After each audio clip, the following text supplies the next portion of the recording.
American government come up and say, give me your data, all of it. A 2.3 gigawatt data center is going to look more like a power plant. From 2000 to 2020, our power grids did not grow, or maybe fractionally. Data centers are going to be able to be adopted in space. I mentioned earlier that air is an insulator. A vacuum is way worse. Yes, there's a lot of solar power there to use, but dissipating that heat is going to be a nightmare. I want to call up the fabulous speakers, and it's their turn to shine. Give it up for these folks.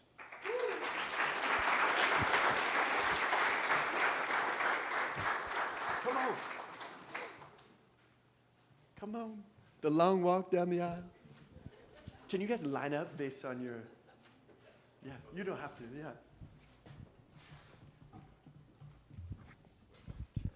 Yeah, sorry, I got you the worst stool. Okay, hi everybody. My name is Vlad. I'm the president and founder of the Western Canada Data Center Alliance. Our organization's mission is to bridge the gap between industry, community, and public sector, and drive data center industry growth and investment in a way that benefits our communities. I'm super grateful for Philip and Tech Thursdays for putting this together. So to start, a little bit of context, bear with me. Data centers are getting bigger, rack density is increasing, CapEx and power requirements are increasing. Our conversation today is focused on digital infrastructure. So for more details on rack level side of things, there'll probably be another panel at some point in time talking about GPUs, maybe with local companies, Simply Silicon, I don't know, something like that. We have three local experts here. World-class operator with local facilities, an investor in the space who spotted the power trend earlier than most, and an innovative tech company with local manufacturing. So the sector has gained media salience. Yes, there are many announcements out there these days, a lot of noise, you're seeing gigawatts and gigawatts, but also a lot of real projects, developers, and operators. Even just the 1.2 gigawatts of approved grid-connected projects in Alberta is more than Northern Virginia, the world data center hub, had as recently as 2018. So tremendous progress in a number of years. Scale has changed significantly. Northern Virginia is now at 5 gigawatts, I think, and building more. But just in 2018, they were where we're likely headed. So that's pretty interesting to see. There are several fundamental shifts happening in this industry, in the technology, in site selection, community engagement, in end user preferences, in frontier markets, and Alberta is, by many definitions, a frontier market for this space, and more. And yes, there's probably a correction to be had for very early stage development proposals. But again, even if 10% of what's proposed gets built, we're in a pretty incredible place.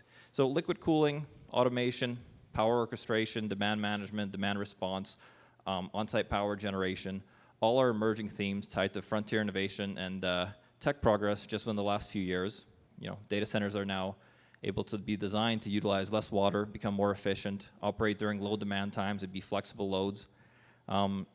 Typically, when you talk about data centers in the US, a lot of the interest is in NFL markets.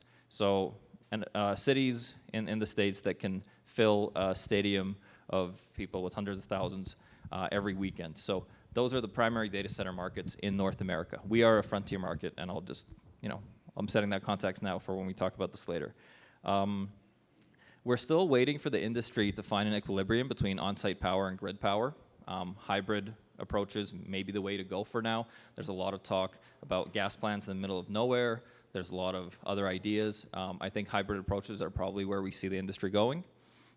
We're at an unprecedented CapEx spend for Alberta and Canada. So again, putting this into context, 2 gigawatt facility would be the largest CapEx project in Canadian history using real dollars. It would be bigger than TMX, than LNG, than all of those. The majority of this is in chips, then a lot of the supporting equipment and the facility build and all that, and construction as well. But these are the scales that we're talking about. That's just 2 gigawatts. So community engagement at this time of growth is most crucial. Information sharing is key. I'm really happy we're doing this session. And one of the things that I want to say before we start up with the questions is, if you've been tracking the sector at all and you see some of the applications and permits going in for on-site gas generation through AUC, for federal impact assessments, all this kind of stuff, Some of these proposed facilities are doing that. So they're applying to generate power on site using gas turbines and reciprocating engines. If you look at the comments submitted to those applications from the public and stakeholders, most of those comments focus on the data center that's tied to that project. So people aren't asking, how much does a power plant emit? What kind of noise does it make? What are the particulates and all that kind of stuff? They're asking, how much water is the data center using that's tied to this power plant? So I think we have a cool conversation ahead of us.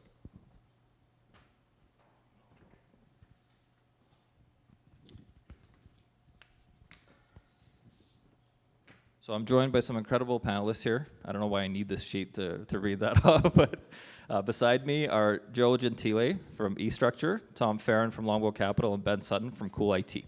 I'll let you guys add some color background throughout your answers and questions. So Joe, please give us a bit of background on eStructure, what collocation means, what the differences are between that and cloud, and any other helpful context. The context that I want to say about eStructure is that you guys have been doing this for years, right? You already have a facility here. You have facilities across Canada, and you've been doing that kind of before it was cool. Yeah, I tell my wife that all the time. Until about a year ago, she didn't even know what I did. So I've been sort of intertwined in the industry for about 10 years now. As a customer originally, we had deployed, myself, my partner, and I had deployed a unified communication system service to make it cloud-enabled, right, to allow users to work from home and from remote businesses. So that was my introduction into the collocation world, and I thought it was weird, and I didn't quite understand it. But I just knew it was a place where I could put my stuff, and it would be safe, and I would get connectivity in a really great way. So a little bit about eStructure. We've got 5 data centers in Montreal, another 4, soon 5 in Toronto, 2 currently in Calgary, a 3rd one that's being built. That will be the largest build to date in Western Canada, I think in Canada, and it's only 90 megawatts. So these numbers that are bandied about are really quite recent, including for ourselves. I think if we knew what was coming, that data center would be a heck of a lot bigger than 90 megawatts.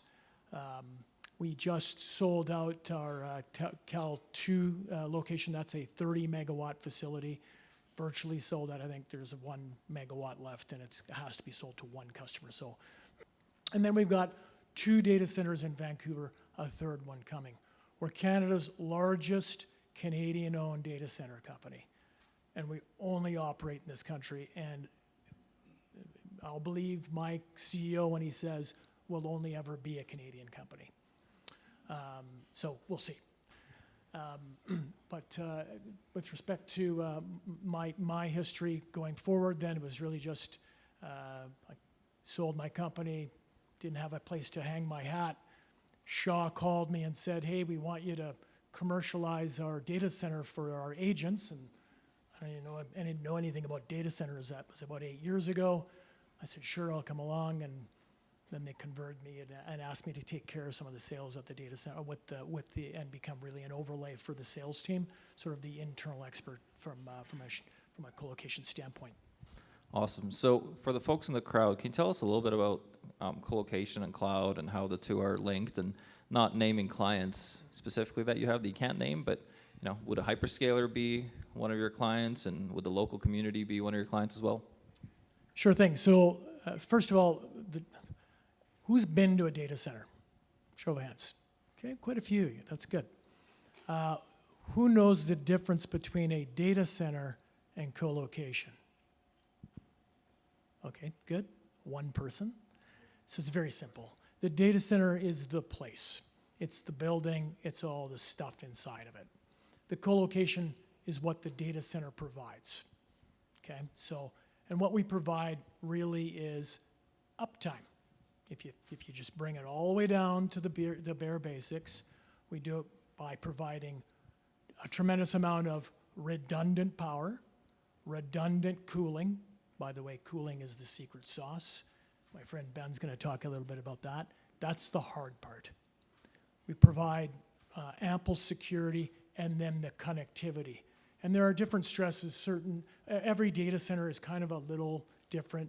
I don't know if you'll find two data centers that are alike, but it's those four things that are provided to provide our customers as much uptime as they can, as they want, effectively. So a co-location facility is like a condo building for various tenants. Yeah, you know, the analogy I like is actually we're the mall for IT, right? So instead of going to Chinook Mall and attending the shoe store, or the shoe store coming to the mall and buying space, we sell space for large companies and small companies stuff, their IT stuff, right? Awesome. Thank you. Okay, so Tom, Longbow has a long history of working with VoltaGrid. Can you tell us a little bit about that company, what your thesis initially was, and how you were able to spot it so early and what it means now? Yeah, thanks. I'm just happy I got the dress code right. I think VoltaGrid is really the reason I'm on the panel, but maybe I'll just quickly explain why it says Longbow Capital on the background. We're an energy investment firm based here in Calgary. We manage $3 billion in assets. Most of what we do is not data centers. It's around energy broadly, but as we will hopefully unpack a little bit, energy and data centers today go pretty hand in hand. We made an investment in 2020 actually in a company called VoltaGrid off the back of some success with the founder from that business who had started a prior business called Certarus. And Certarus was a business where they would deliver compressed natural gas around North America. And then one of the reasons they were doing that was for the fracking business. They would deliver to frack pads, compressed natural gas, which would then be used to power whatever was going on at the frack site. And then the founders saw an opportunity to take the CNG business and then build that into the power business. And so with that, VoltaGrid was born, and they built technology, which was essentially a 2.5 megawatt generator strapped to the back of a trailer. And they would go pad to pad every 20 days to power fracking with 11 trailers on the site. And so it's 25 megawatt facilities across the Permian in Texas. That was a great business. We built 600 megawatts of power into that business. It was highly successful. First time people were signing contracts in the oil field business. And then in 2024, 2023 maybe, the world lit on fire and data centers became a thing. And we had been trying to diversify our business. And so at the time, we realized something that was really strange, which was there was a massive correlation between the power profile of a frac spread and a data center, particularly an AI data center. You would go from 0 to 300 megawatts, or for a data center, 25 megawatts for a frac, and then back to 0, and then back up, and then half that. And it was unbelievably intense and rigorous for power, but no one else or no other operation does that in the world. And so the data center world kind of caught us with the tailwind, and we jumped at it. And within a year, we had signed a gigawatt with Vantage Data Centers, and then 2.3 gigawatts with Oracle. And now we have 5 gigawatts under contract for various data center applications across the US particularly. Maybe to put that in perspective to Phil's point earlier, that's maybe roughly 5 times the size of Calgary and half of the Alberta power grid in terms of power demand. So the business has been absolutely unbelievable, and we're happy to be a part of that story, and hopefully we can do something in Canada. I love that context. So thinking about local and Alberta and Calgary, you've seen VoltaGrid grow. Do you think our region has some advantages globally, just in general, with our history of oil and gas, our educated workforce and all that kind of stuff? What do you think about that? Yeah, I mean, it's important context is all of what VoltaGrid does is natural gas power. 5 years ago, natural gas power was legacy. It was going the way of the dodo. I don't think that's true anymore. the fact is that it's the most reliable and the most cost-effective way that you can get power within the next 1 to 2 years. The grid is constrained, and so natural gas becomes kind of the easiest way to do it. And Alberta is a beautiful place for that because we have the skills, we have the resource, and we have the people that know how to manage all of that. So I think it's pretty exciting time. And VoltaGrid maybe is just the perfect example of that, like a fracking business turned data center. I know of other businesses that have electrical contractors for oil field that send them to the US to work on data centers. It's kind of happening everywhere. So it's a pretty exciting time maybe for this province in particular. Awesome. Yeah, I totally agree. I remember talking to a bunch of hyperscalers about 3 years ago, and most of them were saying, you know, we're never going to do natural gas. We're not interested. Stop talking to us about it. And then a switch flipped, and most investment funds in the world, most infrastructure folks, most data center operators started saying, okay, how do we start integrating natural gas generation? Because between now and when nuclear comes online, which could be, you know, 2030s, there's a gap in that power for sure. So thank you. Ben, can you tell us a little bit about liquid cooling, what that means, what the liquid is, what CoolIT does? Sure. Yeah, liquid cooling is a little bit the hot topic, if you like, if you can excuse the pun. Essentially, there's a lot of confusion in the industry as to what liquid cooling is, and the way I can best break it down is to explain how things used to be. So traditionally, servers had a bunch of fans in them and heat sinks, and cold air was channeled across those servers, and then it went to air handlers and air conditioners, and that heat was transferred to the ambient air outside. Now, the chips from NVIDIA since kind of 2023, like what Tom was saying, they are only able to be liquid cooled. You can no longer cool them with air. So the way we do that is we channel coolant, typically PG25, directly into each server. We put a cold plate on top of each CPU and GPU. We gather that heat. That heat is piped through manifolds and piping to a central distribution unit. And that central distribution unit has two options. It can either reject that heat into the ambient air of the existing data hall. That's what we call like a liquid to air CDU. And the other option is a liquid to liquid CDU, where we transfer that heat into a chilled water system, typically called a facility water system. And that transports the heat out again into the ambient air.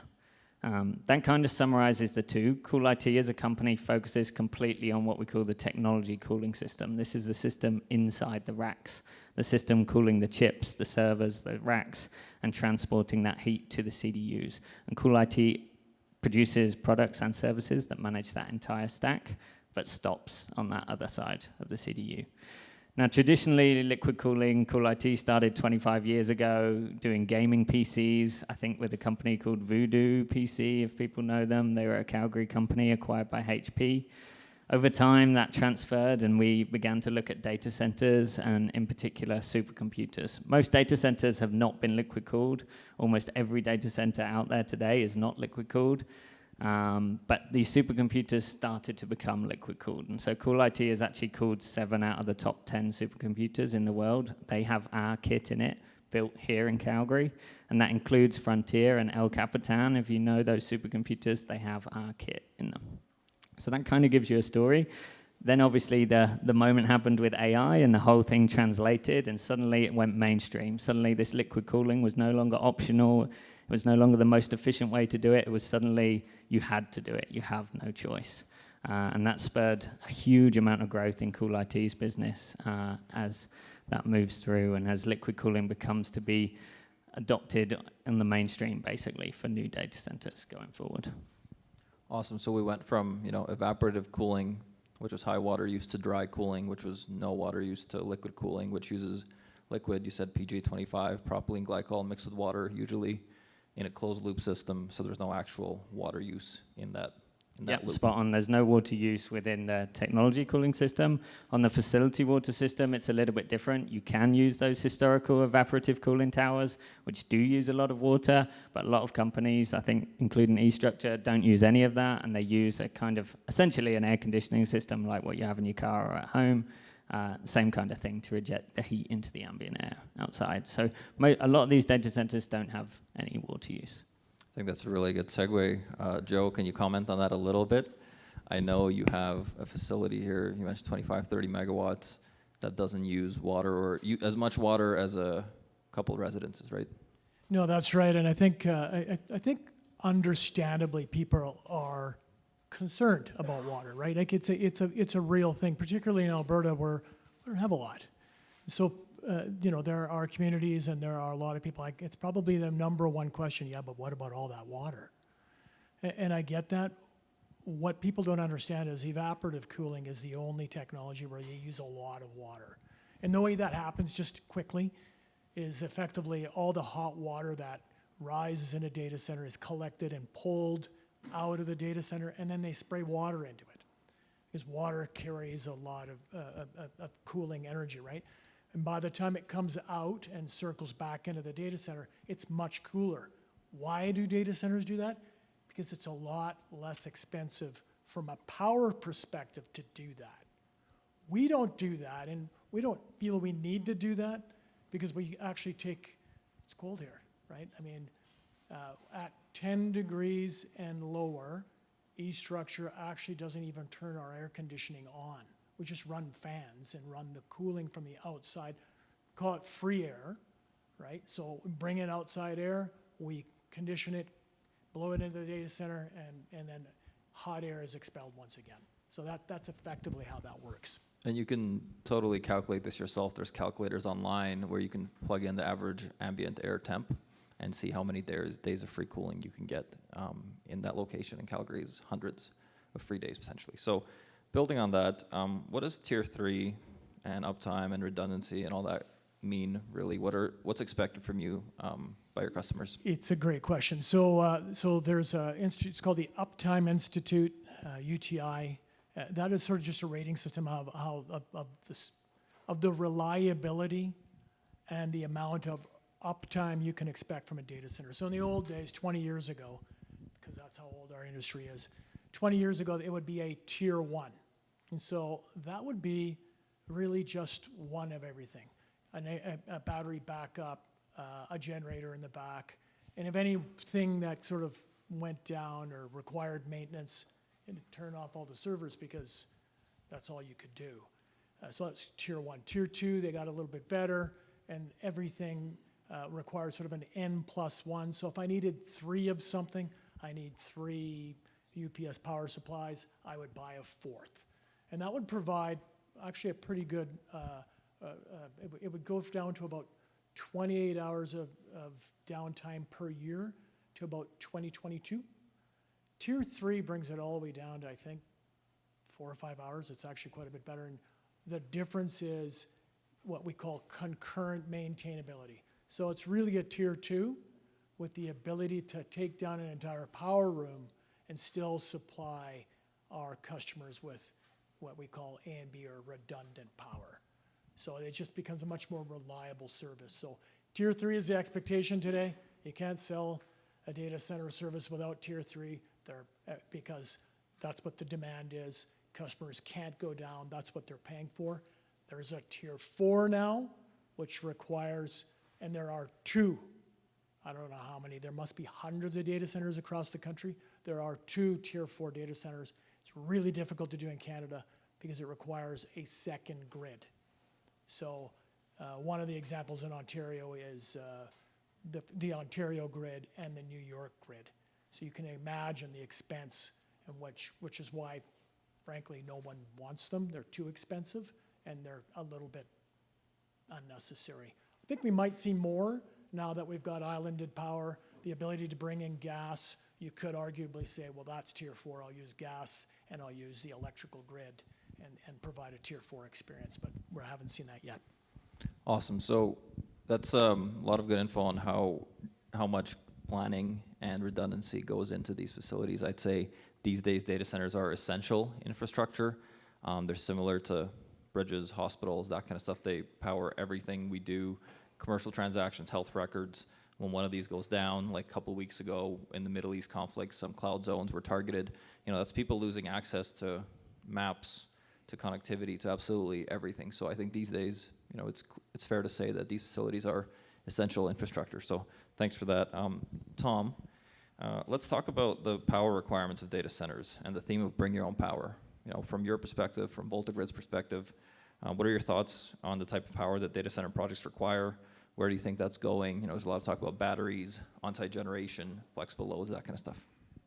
Yeah, I think maybe just the theme around this, and then I'll talk about the power. But Joe's sort of referenced it, but traditionally data centers were more like commercial buildings, and so you would tie them into the grid. You'd go and get sort of like 20 to 50 megawatts and go and ask, AltaLink, whoever your utility is, and they would tie you in, and you would have the power on site. But because of the massive growth, as we've all sort of been talking about here, of power demand for data centers, it's not possible to go to the local utility and say, we need a gigawatt of power, because that means you need to update the substation, you need to redo the wires, you have to go all the way back to the generation and say, like, hey, like, the whole system is going to break if we plug this in.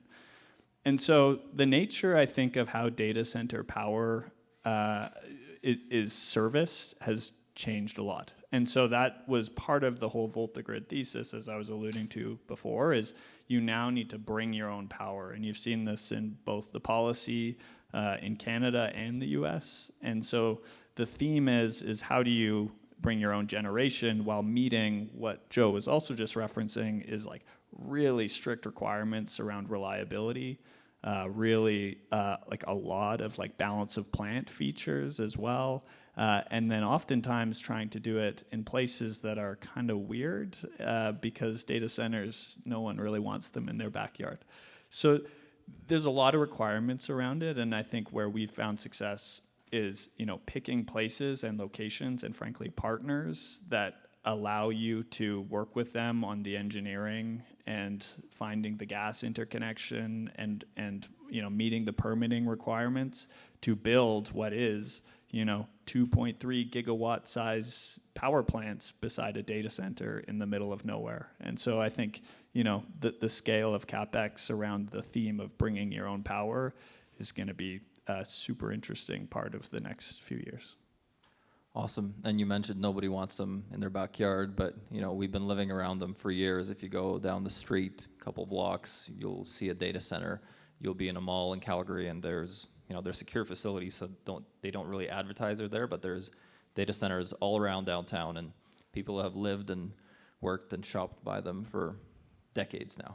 So it's an interesting thing. And another thing I want to say, I think policymakers and regulators have a really interesting thing to figure out here with this on-site power piece, because the easiest thing for everybody is, of course, to say, hey, we'll fast track generation in the middle of nowhere, you're not grid connected, build as much as you want. But then the grid gets no benefits from that, right? So grids are actually better off with large predictable loads and large new generation.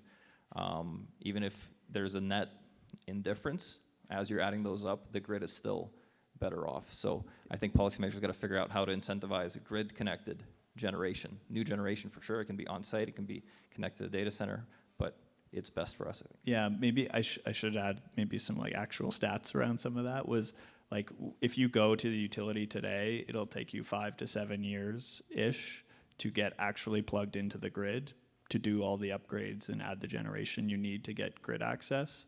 And then the key concern that they're worried about is that us and our homes, we will pay more if the way that the utilities charge is the rate base goes up and the CapEx goes up, and then that gets billed across all the customers.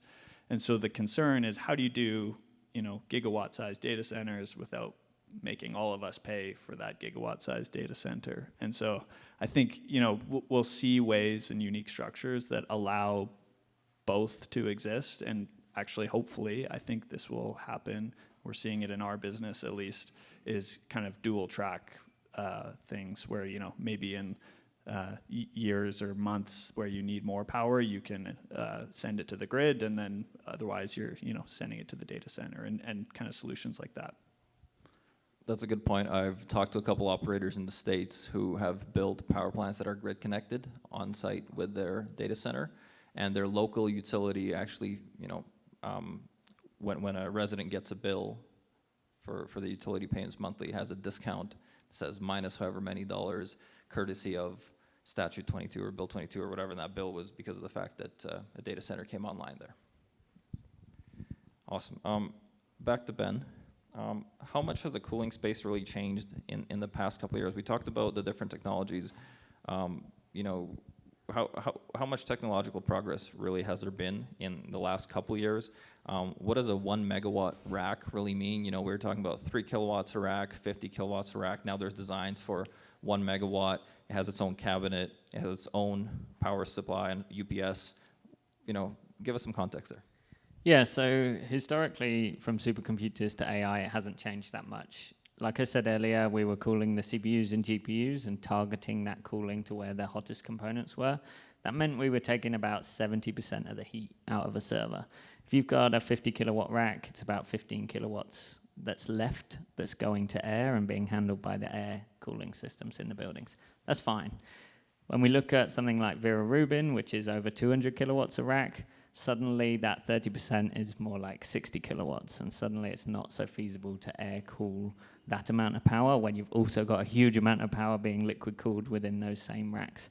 Hence, the big change that we'll see is the push towards more what we would call 100% heat capture, so you're capturing all of that heat with liquid. What that means for most people is a completely fanless server. So you whack a great big cold plate on there that gathers the heat from all the components. And it's often not the CPUs and GPUs that are the challenging components to cool, it's often the peripheral components now. There's so much power going into these processors that all of the storage, the memory, the voltage regulators around it, which are often a little bit more temperature sensitive, especially some of the switching components, that's really where the challenge is. And so we'll really see people push towards 100% liquid cooling. On another side, you had what I have earlier mentioned, which was liquid to air CDUs and liquid to liquid. Today, we see a lot of liquid to air being purchased because you can install it in existing data center sites, whereas liquid to liquid is being used by like the hyperscalers and neoclouds in brand new data centers.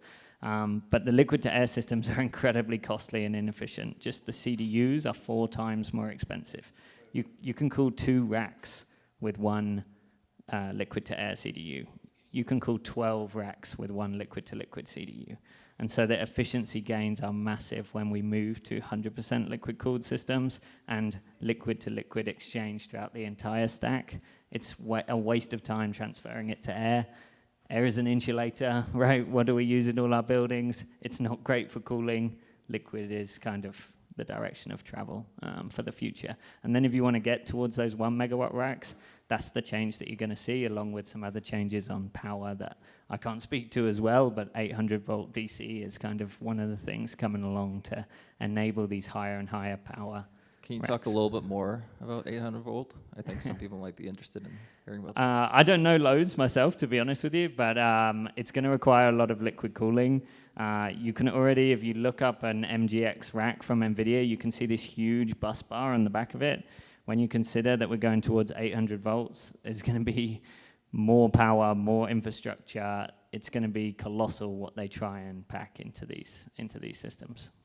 And I think CoolIT will see more demand from these power companies for how can we integrate these into the liquid cooling system, and hence it's a bit like a peripheral, if you like. So we'll see more and more components get liquid cooled, and that will reduce the reliance on air cooling and will make the data center more efficient, which we need because we want all of that power to go to AI processing and not to powering air conditioners or air handlers within the data centers.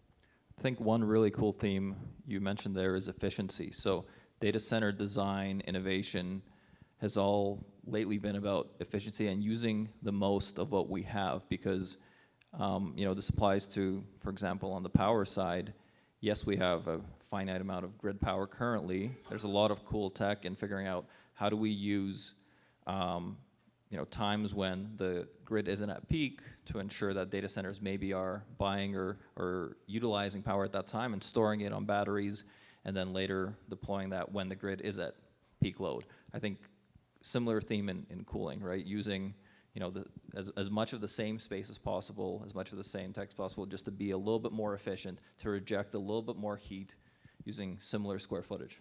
Yeah, I mean, we don't, I don't hear about PUE that much, which is power usage effectiveness for people who don't know.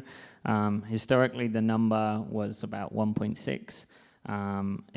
When you go towards full liquid cooling, it's coming down towards 1.1, which means less than 10% of your power is being used for cooling. So most of your power is going to the IT equipment, which is where we want it because we need as much of it packed in to that space. Awesome, thank you. Next one's for Joe. Can we talk a little bit about sovereign compute? I know eStruxture is embracing that.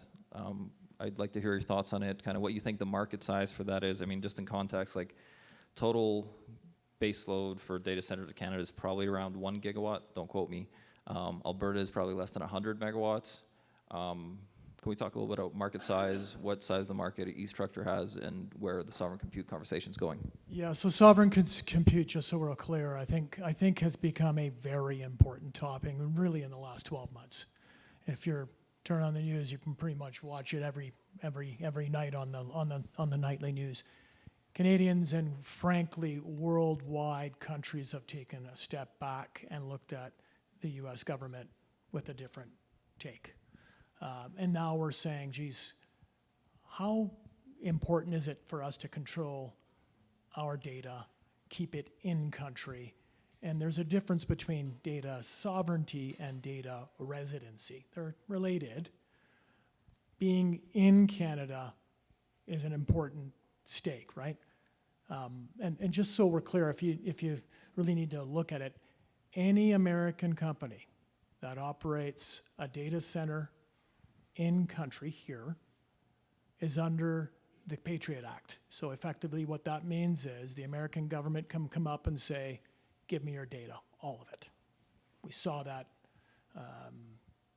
15 years ago when they demanded it from Google and Apple and everything else. It can and it will come again.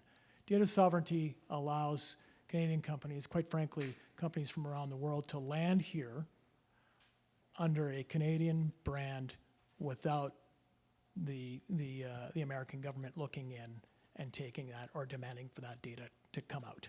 That's effectively what we're guarding against. I'm going to throw what the market looks like to Tom. I have a feeling he probably has a better take than I do, but it's important. The Canadian government, the Alberta government are all looking at an AI sovereign strategy. How do we provide the funds to put up a data center so that our local tech, our local companies can take advantage of it, and including the government itself, right? There's no doubt that the government of Canada is using probably AWS and Microsoft for a lot of different applications, so think about that. You really want your health data in someone else's hands. Yeah, that's a good point. I think you've seen Microsoft address that even recently, saying that they'll do everything they can to not abide by that law for Canadian operations, but we'll see how that works going forward. I think there's a trade-off in the sovereign compute discussion. Sovereign compute is absolutely important. Should government fund it to the extent that it is? I'm not even going to make you guys answer that, but all things to think about. What are the trade-offs if we're potentially only encouraging sovereign compute by every definition? What does that mean for foreign investment that by definition couldn't ever be sovereign, but companies that wouldn't be classified as sovereign can invest $50 billion here, and we can get economies of scale from that, and we can get local manufacturing and all that kind of stuff. But at the same time, absolutely, there should be sovereign compute requirements for sensitive, classified data, certain financial operations. Absolutely. So I think it's great you guys are doing that. Pivoting a little bit, mentioned this just a second ago, but Tom and Ben, for both of you. So talking about the jobs that come with data centers, obviously VoltaGrid, has grown from a small company to a large company. CoolIT as well. Ben, I'd like you to talk about some of the job postings you guys have. I think that's going to be interesting to some of the folks here. I don't know if anybody here is following Ireland and their journey with data centers. They started out as a pretty small data center market, had a massive tax break for data centers, had a bunch of them come in, tens and hundreds of megawatts built, got to a point where they were about 30% of of their grid power, and they say, we're putting on moratorium for new connections. We already have a massive industry in the space. We're doing great. And now they're working on a couple different methods to potentially have some, on-site power and other stuff and legislation for that. But while Ireland was doing that, they had this data center boom. They had another boom, which was for local manufacturing and services. So they essentially stood up almost overnight architecture, construction, and engineering services, which they now export all over Europe to the tune of hundreds of millions of dollars. And even though there's maybe not as many data centers getting built now they're exporting all those services that prior to data centers being there did not exist. So can we talk a little bit about those jobs? Yeah, and I apologize. I was trying to get the number. We are building in Texas right now for Oracle on the 2.3 gigawatt data center I mentioned before. And I really wanted to get the number of people that are on the site, but they didn't reply to me, so clearly they're too busy. The numbers that we have estimated, though, are you might have, over the life of the project, 7,000 different contractors there over the construction period, and on any given day, you might have 1,000 contractors there on site. A lot of that is electrical, but it's all types. You need plumbing to plug in the glycol. Like, there's lots of different trades that are learning, frankly, new skills around how these work. And then I think at the end of this, you also have to keep in mind, I think, versus the eStructure data center that's more kind of commercial and, it looks like a rented space to some degree. A 2.3 gigawatt data center is going to look more like a power plant. And a power plant needs people to run it and maintain it and test it. And so we expect that even after the project is operational post-construction, there will be like 500 people there on a day-to-day basis. So there's real jobs that are associated with these projects. And I think that sometimes does get a bit lost in the craziness of kind of what they are. Robots, AI taking over the world or whatever. So. Yeah, at the end of the day, these are big infrastructure build-outs that are happening, and obviously Alberta has a heritage with big industrial projects, and so there's some clear crossover there. For CoolIT in particular, our revenue and our headcount is doubling year on year. Right now, we have over 140 open positions. We can't keep up, it's going crazy, and it shows the ability we've got here in Alberta to deliver the products that are in demand from hyperscale customers, from OEMs, ODMs. It doesn't matter, we're delivering for those things. I think you did have a question on big projects and small projects. It's not, at CoolIT, we're not really focused on the small projects. Smaller data centers are typically using lower power GPUs. They don't typically require liquid cooling yet, at least. So CoolIT is really 100% focused on the big customers and all the names you can imagine. And that's really what's driving this rapid expansion. And we're now flying teams of people out all across not only the States, but also the world, because we offer services to design the piping systems that provide the liquid cooling to these racks. And then we go and install the liquid cooling systems. And there's a lot of commissioning and setup that's involved, not to mention the maintenance aspects of them. And data centers don't have this experience with liquid cooling, and we do. So we're exporting that to the rest of the world. Awesome, thank you. Joe, quick question for you before we move to group questions. There's reports saying that 90% of projects are pre-leased before they're even built throughout North America. Obviously, this is again in top tier markets. It's very region-based. There's a $700 billion spend announced just by the hyperscalers for just 2026. Can you tell us a little bit about the sold-out problem and what that means for you guys? Yeah, it's complicated, and I think it precipitates in a couple of, so the larger and the more powerful the data center, the more likely it will sell out quickly, which is weird, right? So think of it, and we'll go back to the mall analogy. It's like building a West Edmonton mall, and then after a few months, before it's even completed, the build has been completed, it's either been sold out or at least mostly sold out. The reason for that is these large neo cloud and hyperscalers. By the way, hyperscale, there's 4 of them, right? AWS, Microsoft, Oracle, and I'm missing someone, Google. Those are just tremendously large. They're coming and just gobbling up as much power and space as they can get. And it's just a race but to get as big and as really as powerful as they possibly can. The neo clouds are jumping in and taking all this space. So if you come out, and this is what happened to us, we announced a 90 megawatt build, and guess what? Probably going to have that thing sold out in 2 years. I would anticipate maybe even sooner. Because hyperscalers are, only really able to build half of what they need. The rest of what they need in terms of infrastructure, they rely on folks like eStruxture and others who are, strategically located, have power coming online. So that's super interesting that we have that here already. Rapid fire questions for everybody. Each one of your takes, I'll say one theme and then you kind of go as quickly as you can. I'd say, what do you see as the most exciting piece of tech that you're interested in tracking this year and next year? You can kind of answer also what's the biggest piece of the puzzle that has to be unlocked and solved in this space. I'll go with the second one first, because I know that. So for me, it's transmission. Everyone's concentrating on the amount of power that has to be generated, and we don't have power plants, and we don't have. We're solving for that now with gas. We'll eventually solve for that with SMR, small modular nuclear reactors, right? But the transmission is a much more complicated, difficult challenge to overcome. And so we're going to need to figure out how to get power lines from the power plant to the data centers and still supply we Albertans with the amount of power that we require.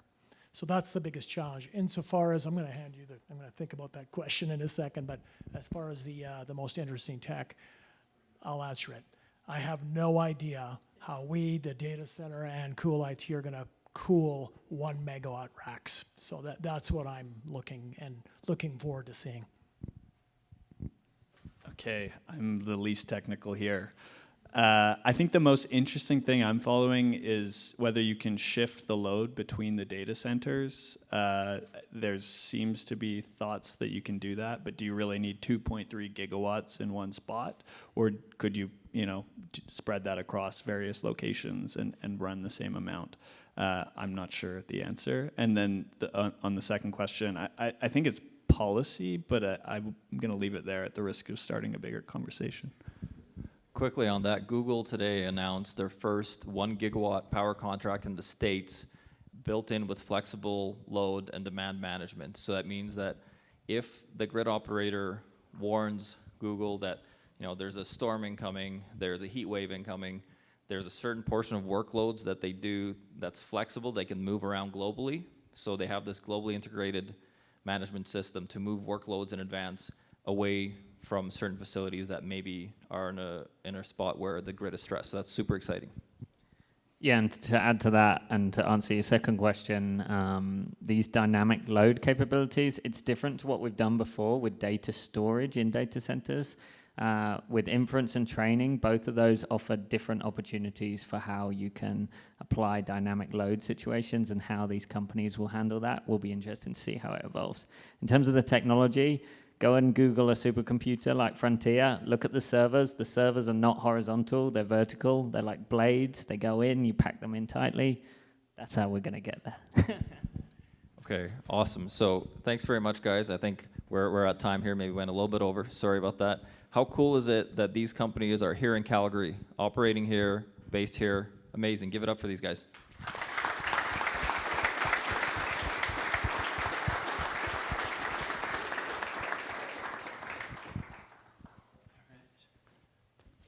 We could use some liquid cooling in this room, though, am I right? Let's go here. Thank you guys for sharing your knowledge. This was super cool.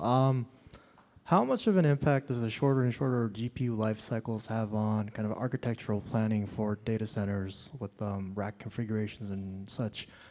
And I guess as an add-on, would a solar-assisted heat pump kind of help at all in the context of data center cooling? I can answer the first question. So yeah, the short cycle on the GPUs is a consideration for people because the architecture is changing so fast. But there's so much demand right now for AI. If you actually look at the rental prices for H100s, H200s, it's continuing to rise. There isn't that much demand for AI token production that Right now, all of those historical compute trays are still in demand in data centers today, and so we'll still see them used. What we might see is them moved from liquid to liquid data centers towards liquid to air data centers as things move on. But they're just going to keep going as fast as they can at this. It's kind of a bit like the Google, Yahoo, Ask Jeeves moment. If things go wrong, everyone's going to switch from Gemini to ChatGPT in a moment. And so they're in a race to try and win, and they're desperate to do it. So they're just going to funnel money in at an incredible rate. I'm not sure I have much to add. We'll be doing liquid to, we are in Calgary 3 and Vancouver 3 doing liquid to cool.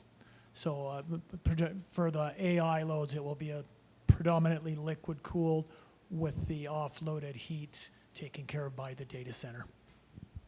Sweet. We can cut to the next question here. Thank you so much. My name is Josephine Naika, and I belong to a company called Cyber Cloud AI. And we're actually building the first indigenous-owned data center on the Blood Tribe, or alongside the Blood Tribe. Maybe I want to take this opportunity, Vlad, to thank you, because I know we started the journey a while back, and you've been super helpful with providing us with a lot of contacts. Tom, you may not know this, but VoltaGrid actually helped us to figure out or solve one of our problems. So we went to VoltaGrid, and you folks could only supply to us, I think, in 2028. So what we did is we went around the world, physically, went around the world looking for gas turbines. We managed to find 3 suppliers, and now we are providing those gas turbines. So maybe we should thank you for that. So we are doing behind the meter because there's adequate gas supply on the Confederacy, which makes up 5 nations, and also 2 projects in BC, again on the nation. Joe, I don't know if you're a betting man, but if you are, then I want to put out a bet to you. So we are going 110 megawatts on Blood Tribe, but only if everyone here can help us find a hyperscaler. So if we can get the client, we got the gas and land. So I don't know if you're a betting man, if you want to bet with us. Thank you. No question, just a bet. I like it. All right, we're going to the back. Sold out to 2030 now, by the way. It's crazy. Thank you for the great talk.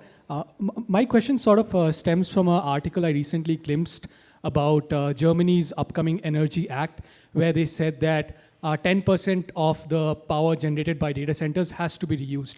Even in Finland, Microsoft is building data centers that are supposed to power the entire community. So like I see this in Europe, like a community approach to data centers, but when I see Alberta, like as Tom pointed out, like bring your own gas sort of approach, why are we not using reusing the power generated by data centers here in Alberta, as well as I see this more of like a North American phenomena. So you have anything to say about that? The community approach to data centers, why is not being practiced here? I mean, I think it's a good question, and I think the reality is that everyone's trying to figure out what the best way is to manage this.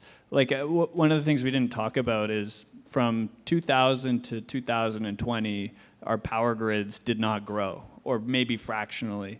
We still spent $1.3 trillion maintaining them through that period. Now, we're going to basically, I think it's like at least 50% growth through the next 10 years. Like, I don't know how much we're going to spend on that. And so I think it's an all solutions approach, and every country and jurisdiction is trying to figure out how to manage that, because we need power as people to go live our day-to-day lives. But we also want to use ChatGPT, and we also want to lower emissions. And so it's a very complex problem. Yeah, with respect to that, I mean, I think we're so zeroed in on just getting things going that sometimes, you know, the efficiency and helping the community, it unfortunately takes a back seat to just trying to get stuff done. And it's a bit of a survival thing, right? We're all in a race, including the data center providers. So I think it will come. I think if Europe is doing things from a leadership standpoint that is going to, frankly, provide savings to the data center companies here in North America, they'll tackle it, and they'll take it on. You need some things for heat reuse, including density, which isn't always in North America's favor. You also need things like district heating, which we do have here in Calgary. So potentially if there was a data center that you could reuse the heat from to preheat the hot water that they're generating in district heating, that's a great use case, as is greenhouses. If you're out in the country, can we preheat a greenhouse? But it really ties things up for the operators. And like Joe said, they're absolutely desperate to build this as fast as they can. So they're going to build it. And then maybe we'll see what comes. And maybe their policy and legislation should act in that direction, where we see, once we've got these data centers built, what we can add on next to them. I'd like to see lots of it. Unfiltered answer. Do you want more regulation and red tape? Because that's the way that you could mandate this kind of stuff. That's what Europe does. The reason companies do that in Europe is because lots of countries in the EU mandate waste heat reuse. It's less economical in a lot of ways. You require additional capital expenditure. It takes longer. You need off-takers. And if you zoom out and say, hey, you know, where else is there waste heat? I mean, half of this province has waste heat. If you're going to compel operators to do that, you're going to do it through policy and red tape, which is not going to be helpful for attracting them here, because it does cost more money and it's less economical to do. Cool. Back here. Thank you, gentlemen. It's been a great presentation today, lots of learning. My question's in and around the energy and combining waste energy systems with natural gas in order to be able to reduce the carbon impact on the environment and help potentially generate that district cooling or heating, depending on what you need for either the data center or the community. Are any companies right now, eStruxtures or anybody else, looking at combining waste energy to support communities as well as reduce the carbon impact on data centers? I hope so. Frankly, I think we've got to get there. Vlad makes a very good point. The reason Alberta is such a focal point today is speed to market. And if we get in our own way, we'll lose the opportunity, because it's maybe 5 years long. Yeah, that's probably your thing, right? So if we don't build the data centers and get them up and running in 5 years, we'll have lost our advantage. So unfortunately, and I got solar panels on my roof, I do a lot of composting, I care about this stuff, but I think we need to put our ducks in a row. I think it's just the reality where we are today.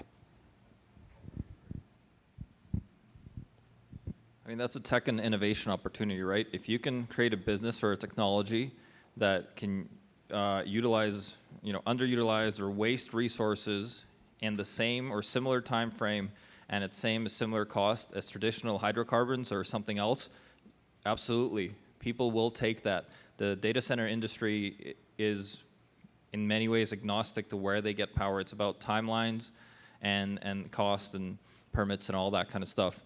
For top tier markets, which we could become, absolutely, the prices that those markets command are 3-4 times higher than other markets. Google's piloting carbon capture, battery storage, renewables, all this kind of stuff, geothermal even, but that's only really in those top key markets. So we got to become a key market, and we got to build those technologies that make lower emission power more affordable and faster.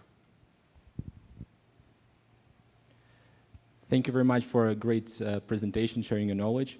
Unfortunately, I don't have any territory with oil to offer you, something like that. So my question would be about SaaS versus AI. Is it SaaS services under the threat? As you can see, the demand on AI compute more and more, and there's a lot of rumors. I work with ERP systems. I work a lot with SAP and Oracle.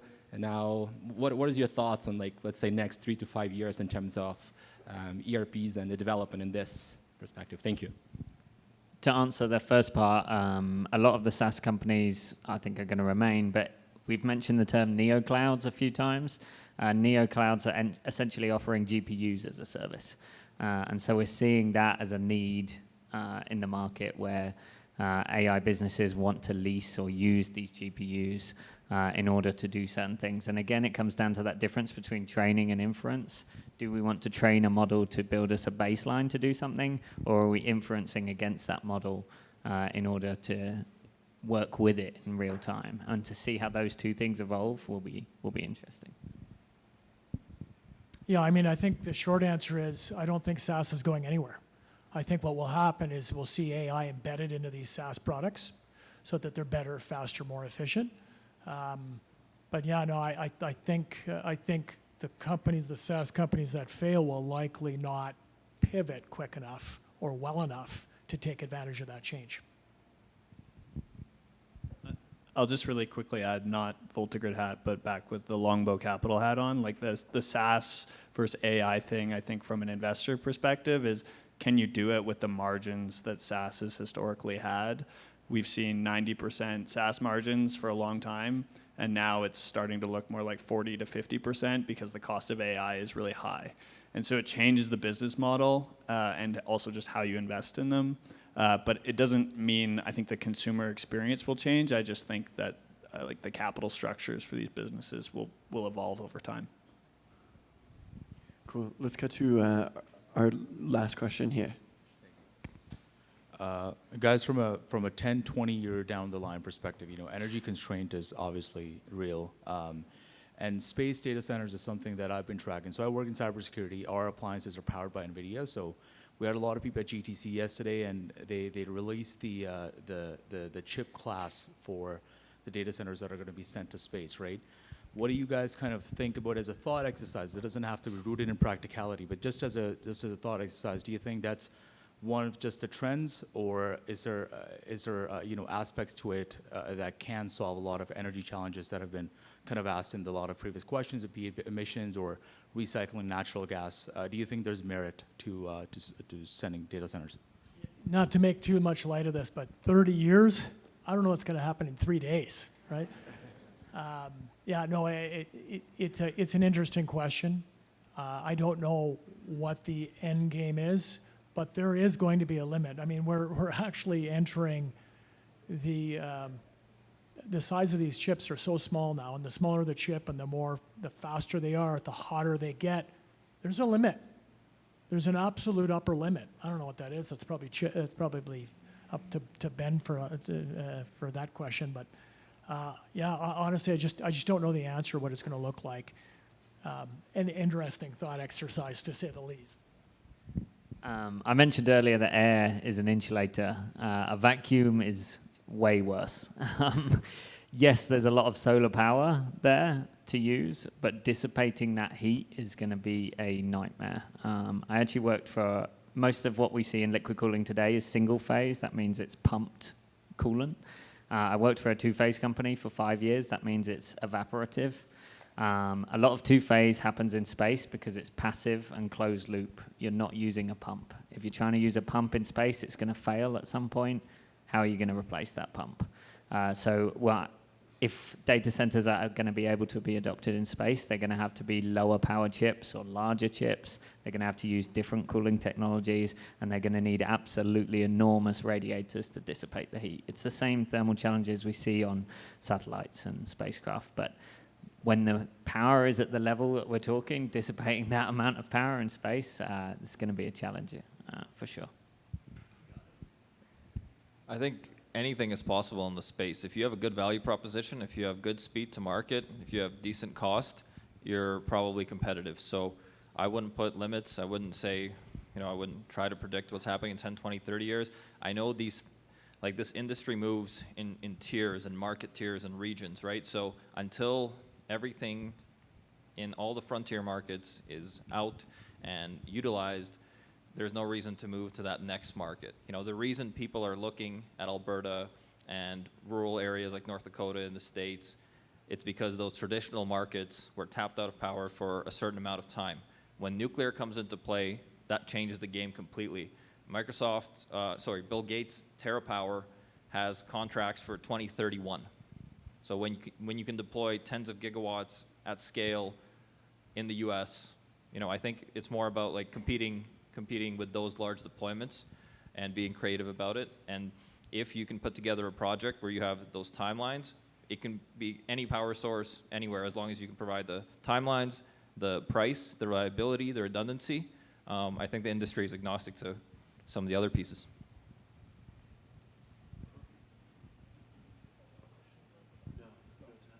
That's it, you're good to wrap. Okay, that's a wrap. Yeah, it's a wrap. Thank you.